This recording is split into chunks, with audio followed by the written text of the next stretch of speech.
항구 도시 인천. 우리나라 근대의 문을 연 제물포는 작은 폭우로 항구로서의 입지 여건이 좋지 않았는데요. 하지만 도성과 가까운 지리적 특성 때문에 열강들의 개항 요구가 거셌습니다.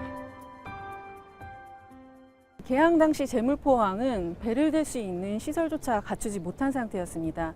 특히 만주와 간조의 그 조수간만의 차이가 커서 큰 서양의 배가 들어올 수 있는 상황이 아니었는데요. 그래서 1884년부터 이곳에 배를 댈 수 있는 시설을 마련하기 시작했습니다. 그래서 가장 먼저 그 올림푸스 호텔이 있는 자리에 해관을 설치하고 그 해관의 앞에 두 곳의 승강장을 마련합니다. 간조 때 쓸 수 있는 집화장과 만조 때 댈 수 있는 승강장을 마련하고, 이로써 이 인천 제물포항은 국제적인 어떤 개항장으로서의 모습을 갖춰가기 시작합니다.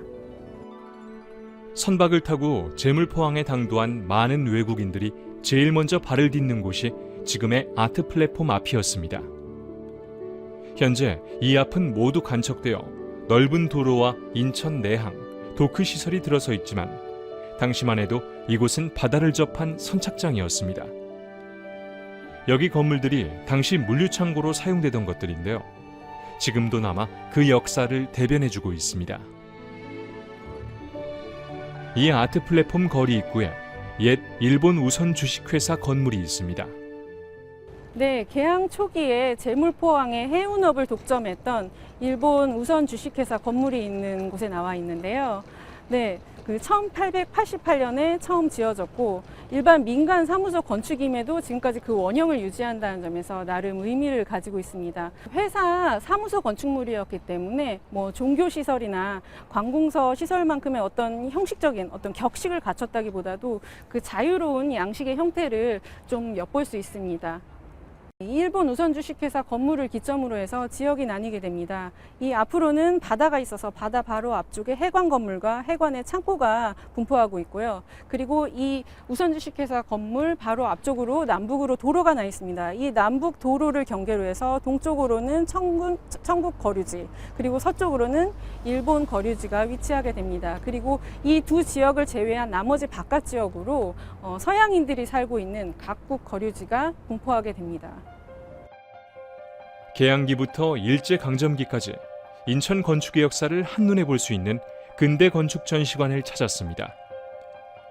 지금은 사라진 개항기 근대 건축물들이 모형으로 전시되어 있는데요. 최초의 서양인 주택인 세창 양행 사택, 그리고 제물포 개항장에서 가장 수려한 양관이었다고 전해지는 존스턴의 별장 등을 만나볼 수 있었습니다.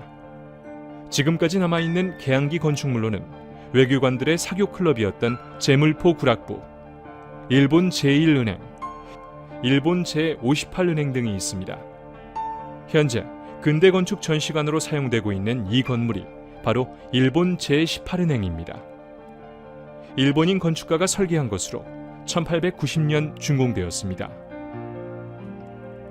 이 건축의 외관은 유럽의 근대적 건축 양식과 일본의 건축 양식이 결합된 것으로 볼 수 있습니다.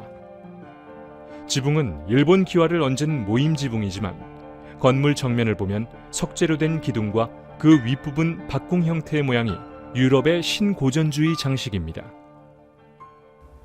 인천에 들어온 나가사키 상인들은 상하이에서 영국 문직물을 사와서 이곳에 팔거나 이곳에 있는 쌀을 사서 다시 외국에 내파는 그런 중개무역으로 큰 이익을 취했습니다. 그런데 이 과정에서 좀 그 금융의 지원이 필요하게 되자 그 나가사키에 있는 제18은행이 이곳에 인천 지점을 설립하게 되었습니다.